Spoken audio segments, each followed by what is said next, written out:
आपल्या सगळ्यांना माहितीच आहे की गेले 6-7 महिने ज्या पद्धतीनं महाराष्ट्रामध्ये पाऊस पडतोय, सततचा पाऊस पडतोय, अवकाळी पाऊस पडतोय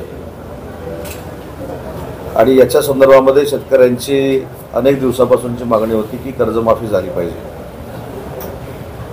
पण ही कर्जमाफी करत असताना अजून एक महत्त्वाची गोष्ट जी मला सांगायची आहे की ज्यावेळी विधानसभेच्या अगोदर आम्ही सरकारमध्ये होतो आणि लोकसभेनंतर आम्ही विधानसभेला सामोरं गेलो, तर आम्ही सगळ्यांनी एक वचननामा तयार केलेला होता.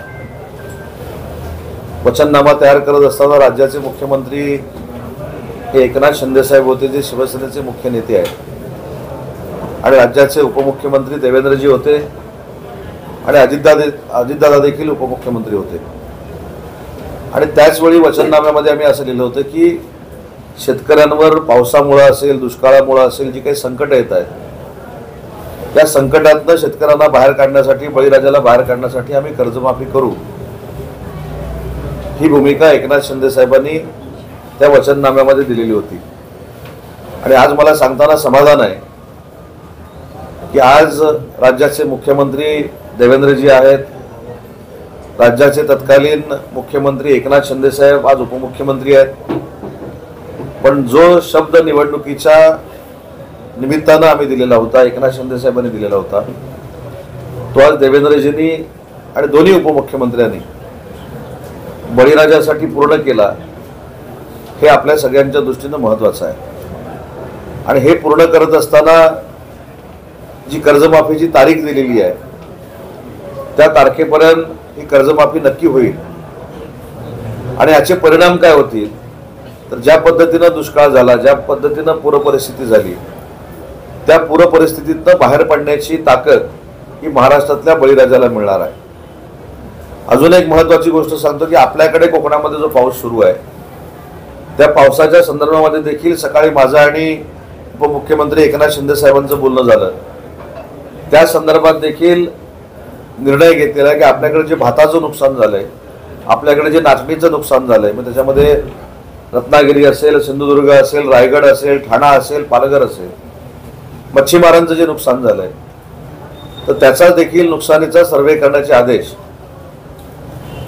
हे सन्माननीय एकनाथ शिंदे साहेबांनी दिलेले आहेत, मुख्यमंत्र्यांनी देखील दिलेले आहेत. त्याच्यामुळं शेतामध्ये असलेला भात याच्यापेक्षा कापून आणलेलं जे भात होतं, जे आपण सुकवत होतो, त्याच्यावर जो पाऊस पडलेला आहे आणि त्याच्यातनं जे भाताचं नुकसान झालंय, नाचणीचं नुकसान झालंय, त्याला देखील नुकसान भरपाई देण्याच्या संदर्भामध्ये सर्वे करण्याच्या सूचना त्या महाराष्ट्र सरकारनं दिलेल्या आहेत. आणि या पत्रकार परिषदेच्या माध्यमातून मला महाराष्ट्रातल्या बळीराजाला हेच सांगायचं आहे की माननीय शिंदे साहेब असतील, देवेंद्रजी असतील, अजितदादा असतील, हे सरकार चालवत असताना बळीराजाचं हित कशामध्ये आहे? शेतकऱ्यांच्या आत्महत्या थांबल्या पाहिजेत, शेतकऱ्यांना चांगल्या पद्धतीचा दिलासा मिळाला पाहिजे, यासाठीच आम्ही सरकार चालवतोय. आणि त्याची प्रचिती काल संध्याकाळी अख्ख्या महाराष्ट्रातल्या बळीराजांना आलेली आहे. आता कर्जमाफी कशा पद्धतीनं होणार आहे हा देखील क्रायटेरिया तयार झालाय. जूनपर्यंत कशा पद्धतीनं आम्ही कर्जमाफी करणार आहोत, कुठच्या शेतकऱ्यांना त्याचा दिलासा मिळणार आहे, ती देखील यादी तयार होईल. पण सगळ्यात महत्त्वाचा मुद्दा आहे की ज्या पद्धतीनं शब्द आपण देतो ती पाळण्याची ताकद शिवसेनेचे मुख्य नेते एकनाथ शिंदे साहेबांमध्ये आहे, मुख्यमंत्री देवेंद्रजींमध्ये आहे आणि अजितदादांमध्ये आहे. हे कालच्या निर्णयानं बळीराजाला आणि महाराष्ट्राला या 3 नेत्यांनी दाखवून दिलेलं आहे. यासाठी जी काही मध्ये टीका होत होती विरोधकांकडनं, इव्हन कृषी मंत्री देखील म्हणाले होते की माननीय एकनाथ शिंदे साहेबांनी कर्जमाफीच्या संदर्भामधला वचननाम्यामध्ये उल्लेख केलेला आहे, ती कर्जमाफी कधी होणार आहे? तर ती कर्जमाफी करण्यामध्ये आज सरकारला यश आलं, त्याच्यामुळे मुख्यमंत्री महोदयांचं देखील मनापासून कौतुक केलं पाहिजे, त्यांना देखील धन्यवाद दिले पाहिजेत. परंतु हे सगळं करत असताना विरोधक ज्या ज्या पद्धतीचं भांडवल करतात त्याला उत्तर महायुतीचं सरकार हे काम करून देतंय हे पुन्हा एकदा सिद्ध झालंय. आणि बळीराजाच्या मागं महायुतीचं सरकार तर आहेच, परंतु शिवसेना पक्ष म्हणून आम्ही देखील आहोत. म्हणून परवाच्या पूरग्रस्त परिस्थितीमध्ये स्वतः एकनाथ शिंदे साहेबांनी पुढाकार घेऊन लाखो शेतकऱ्यांना मदत केलेली आहे. तर पक्ष म्हणून शिवसेना तर मदत करतेच, परंतु सरकारच्या माध्यमातून देखील मदत मिळावी यासाठी शिवसेनेनं पुढाकार घेतलेला होता आणि त्याच्यामध्ये आम्हाला यश आलंय. हे देखील आमच्या सगळ्यांच्या दृष्टीनं महत्त्वाचं आहे.